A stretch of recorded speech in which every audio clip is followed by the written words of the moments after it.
네, 그럼 제1야당의 미래통합당의 새 원내대표로 뽑힌 주호영 의원 직접 얘기 나눠보겠습니다. 의원님 먼저 축하드립니다. 예, 감사합니다. 아니, 4시간을 마라톤 토론하셨다고요? 당선인들 다 지켜보는 가운데. 그렇습니다. 네, 보지 못한 경선 방식인데 어떤 데서 표심을 얻었다고 보십니까? 저는 저희 당 개혁 의지와 방법 그리고 또 민주당을 상대로 여러 차례 협상해본 협상 경험. 그런 것들을 당선인들이 좋게 봐주지 않았나 이렇게 생각합니다. 이제 5선이세요. 당내 최다선이신데 왜 당대표가 아니라 원내대표입니까? 이번 원내대표는 그 어느 때보다도 역할이 중요합니다. 네. 개원 협상을 해야 하고 새 지도부를 구성해야 하고 그렇죠. 미래 한국당과의 통합 문제도 다루어야 하고 또 무소속 당선자들의 복당 문제도 해결해야 되기 때문에 매우 중요한데 보통 4선에서 첫 원내대표를 많이 맡는데 4선 중에 공백이 있는 분들이 대부분이셔요. 네. 그래서 이런 중요한 때 제대로 그런 경험을 살려서 당에 좀 헌신하라는 그런 요청을 받고 결심을 하게 됐습니다. 네. 그럼 좀 어려운 질문부터 드리겠습니다. 총선 참패라는 성적표 받은 지 벌써 3주입니다. 그 참패의 원인 어디에 있다고 분석하시는지요?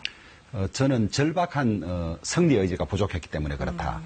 총선 패배하면 패배 원인이 수백 가지도 넘는다고 합니다. 네. 근데 그 수백 가지를 다 나열하면 가장 제일 위에 승리에 대한 의지가 부족했기 때문에 그렇다. 그래서 선거는 통상 조직, 그다음에 정책, 인물, 그다음에 홍보, 교육, 준비 뭐 이런 것들인데 그런 것 어느 것 하나 제대로 한 것이 없었습니다. 그래서 반드시 이겨야 되겠다는 의지를 가지고 준비하지 않았기 때문에 졌다. 저는 한마디로 요약하면 그렇게 말씀을 드릴 수가 있겠습니다. 네. 추가로 여쭤보고 싶은 게 심재철 전 대표께서는 뭐 100만 원 현금 살포 때문에 졌다. 또 황교안 대표는 공천 때문에 졌다 이렇게 하시던데 그 내부에서도 그 원인 분석을 제대로 하고 계신 건가요?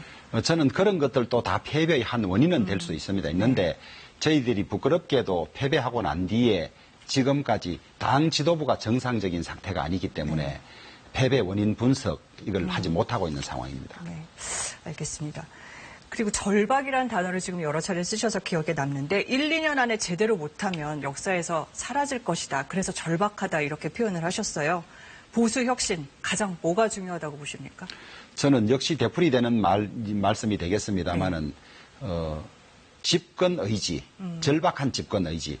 거기에서 저는 모든 것이 생긴다고 봅니다. 저희들 당의 문제점을 지적한 수많은 보고서가 있고 보고서마다 수십 가지의 원인 지적이 있는데 그걸 따라가면 결국은 우리 반드시 이겨서 국민들로부터 지지를 받아서 반드시 이겨서 이 나라를 다시 경영해 보겠다는 수권 정당으로 돼야 되겠다는 그 의지가 부족하기 때문에 그렇다고 보고 있습니다. 그래서 저는 가장 위에 이 절박한 집권 의지를 놓고 그다음에 조직은 어떻게 해야 하며 그다음에 정책은 세대별, 지역별 뭐 여러 가지 정책 수요가 다릅니다. 그렇죠. 이걸 빅데이터나 이런 걸로 수요를 알아서 정확한 정책을 맞춤형 정책을 내고 그다음에 인재도 미리 발굴해서 저희들이 훈련도 시키고 준비도 시키고 이런 어려울 때는 기본으로 돌아가서 한 영역을 제대로 했을 때만 이길 수 있는 것이지 뭐 요행을 바란다든지 운을 바란다든지 이래서 될 일은 아니라고 보고 있습니다. 네, 일단 주 대표의 의지는 확실하게 제가 느껴지는데 리더십 공백이 좀 길었습니다. 그러면 김종인 비대위에 힘이 실리는 겁니까? 아니면 다른 대안이 있으십니까? 지금은 김종인 비대위가 8월 31일까지만 임기로 결의되어 있는 상태입니다. 그런데 김종인 위원장께서 짧은 기간은 맞지 않겠다고 하신 그런 상황이어서 그렇죠? 지금 어정쩡한 거지요. 그래서 기간을 늘려서 김종인 비대위원장이 맡으실 수 있는지 그럼 우리 당 당선자들이 기간을 언제까지 늘려줄 수 있을지 그것을 제가 조정하고 조율해야 되는 역할을 맡고 있습니다.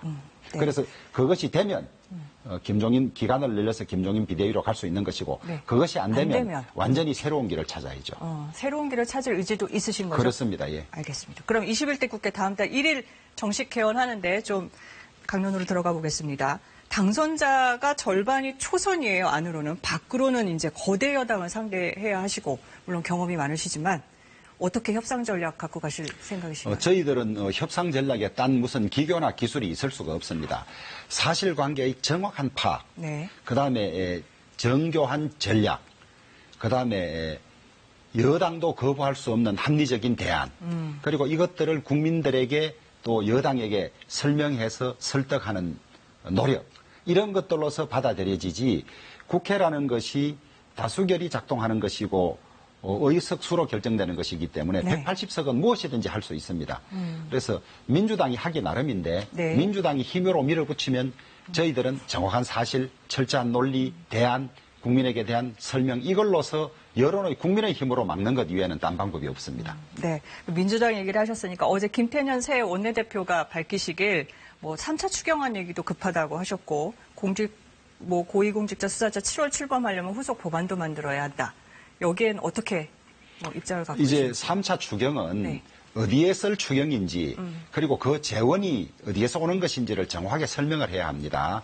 지금 추경을 한 번 하는 것도 드문 일인데 물론 이 코로나 상황이라는 비상 상황이긴 하지만은 3차 추경을 하고 나면 또 정기 예산이 또 있기 때문에 네. 그럼 도대체 얼마만의 예산을 쓴다는 것이고 앞으로 대책은 뭔지 지금 올해만 적자 국채가 무슨 65조가 넘었다는데 네. 이걸 다 우리 자식들에게 물려줘야 될 것인지 그런 걸 따져보고 3차 추경을 할 것인지를 결정해야 하는 것이지 코로나로 급하니까 무조건 3차 추경 이건 저희들이 국민에 대한 도리도 아닌 것 같고요. 네. 공수처법은 불완전한 법이죠. 소위 패스트 트랙 요건도 안 되는데 4+1로 밀어붙이고 나니까 이제 후속 입법을 해야 된다는 게 여당으로서 얼마나 완전하지 못한 겁니까? 그래서 우선 위헌 요소를 제거해야 되고 그다음에 그 이후에 후속 조치를 하되 중립적이고 공정한 처장이 올 수 있는 그런 협의를 해야 되겠죠. 네, 알겠습니다. 그럼 오늘 시간 관계에서 여기까지 듣겠습니다. 대표님 감사합니다. 예, 감사합니다.